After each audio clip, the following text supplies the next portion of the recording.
Rapunzel, a tale of love, laughter, and adventure. Once upon a time, in a quaint little village on the edge of an enchanted forest, lived a poor old couple. They were known for their kind hearts, but one day, desperation drove them to make a choice they would regret forever. The wife had fallen gravely ill and craved the luscious golden fruits growing in the forbidden garden of their neighbor, Mother Gothel, a fearsome witch with a temper as fiery as her red cloak. The husband, trembling but determined, sneaked into the garden and picked a single fruit. Just as he turned to leave, Mother Gothel appeared, her black boots thudding on the ground like thunder. "Thief," she bellowed. "For stealing my fruit, you must pay." The man begged for mercy, and after some dramatic pleading and sobbing, Mother Gothel finally offered a deal. "When your child is born, you must give her to me." Years passed, and the child, named Rapunzel, was born with hair as golden as the stolen fruit. True to her word, Mother Gothel whisked the baby away to a hidden tower deep in the enchanted forest. The tower had no stairs or doors, only a single window high above the ground. Rapunzel grew into a bright and beautiful young woman. She filled her days by painting the tower walls with silly drawings, training squirrels to play hide-and-seek, and singing tunes that echoed through the forest. But her true talent was her hair, golden, shimmering, and so strong it could lift even the heaviest of buckets. Every day, when Mother Gothel visited, she'd call out, "Rapunzel, Rapunzel, let down your hair and climb up the golden tresses." But Rapunzel's adventurous spirit longed for more. "There has to be more to life than talking to squirrels and braiding my hair into crown shapes," she thought. One day, while singing a made-up song about frogs wearing hats, Rapunzel caught the attention of Felix, a dashing but clumsy young prince who was out exploring the forest. Felix had just tripped over a log when he heard her voice. "What an angelic melody!" he exclaimed. Determined to find the source of the beautiful song, Felix stumbled through the forest until he spotted the tower. Hiding behind a bush, Felix watched as Mother Gothel climbed up the golden hair. "That's it," he whispered.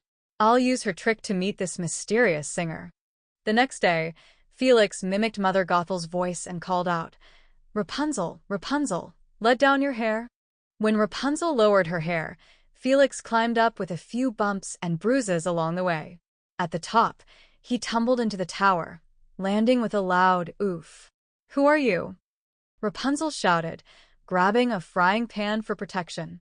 "I'm Felix, an adventurer," he said, rubbing his head. "I heard your song and had to meet you." Rapunzel wasn't sure whether to trust him, but Felix's awkward grin and stories of his travels made her laugh. He told her about dragons who loved knitting and rivers that flowed backward. Soon, Rapunzel realized he wasn't like anyone she'd ever met. They became fast friends, spending days talking and laughing. But their fun took a daring turn when Felix suggested they escape. "You've got the hair, I've got." Well, enthusiasm. "Let's make a run for it," he declared. Rapunzel agreed. Using her hair, they climbed down the tower together, only to land in a patch of magical mushrooms that made them both sneeze uncontrollably.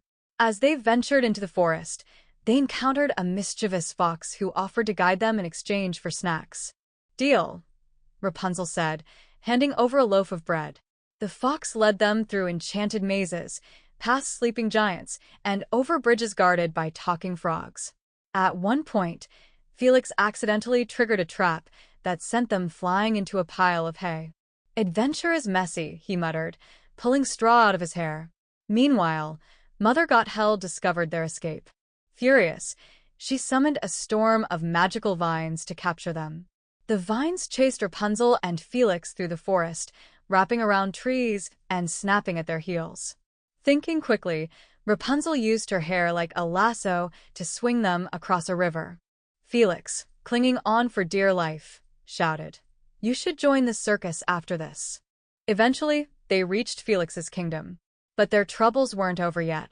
Mother Gothel stormed the castle, demanding Rapunzel's return.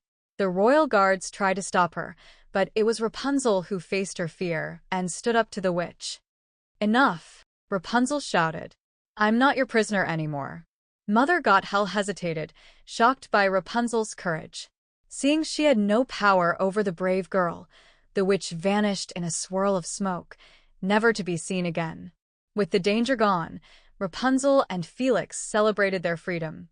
The kingdom welcomed Rapunzel with open arms, and Felix, ever the romantic, proposed with a ring made of wildflowers. They married in a grand ceremony, with the fox as the ring-bearer and the talking frogs singing the wedding song. Rapunzel's life became a whirlwind of joy and adventure. She used her hair to help rebuild bridges, rescue kittens, and even win a pie-eating contest. Felix remained by her side, always ready for their next escapade. And so, Rapunzel and Felix lived happily ever after, proving that life is sweeter when shared with love, laughter, and a touch of adventure. Moral of the story: true freedom comes from courage and love, and life's greatest adventures are best shared with those who make you laugh.